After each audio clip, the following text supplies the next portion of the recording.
赵万忠，记住，慢点，慢点。哈，嘿嘿，等很久了吧？你说呢？我有件大事要宣布。什么事儿？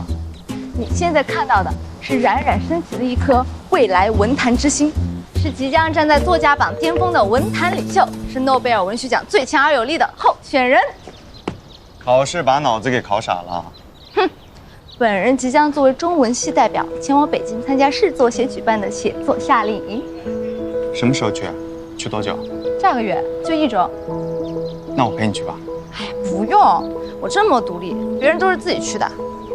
别的小朋友都是自己去的。所以你别老跟着我啊，我也是需要个人空间的。我老跟着你。哎，你暑假准备怎么过？留校做实验。好无聊。你呢？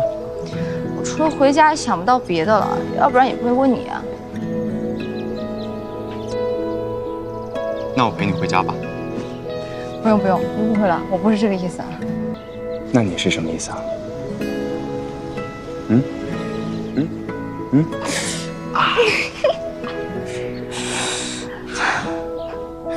你想去我家没那么容易的意思。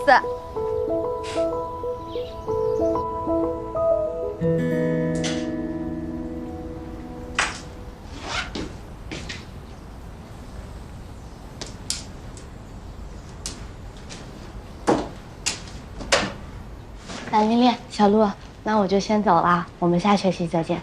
拜拜。下学期见，拜拜。注意安全啊！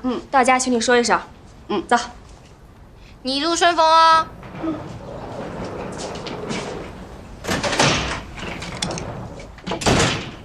哎，这微微每次一考完试，拉着小妮就走。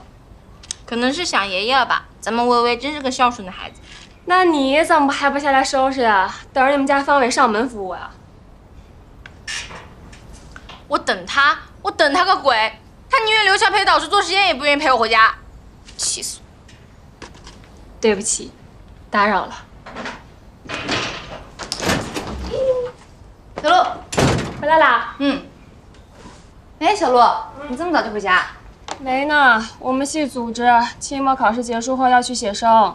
你暑假写生在哪儿啊？要去海城。海城。跟我跟桃林顺路哎，我们老家就在那附近。真的？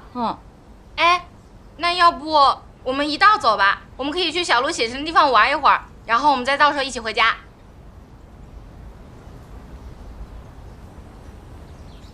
可以。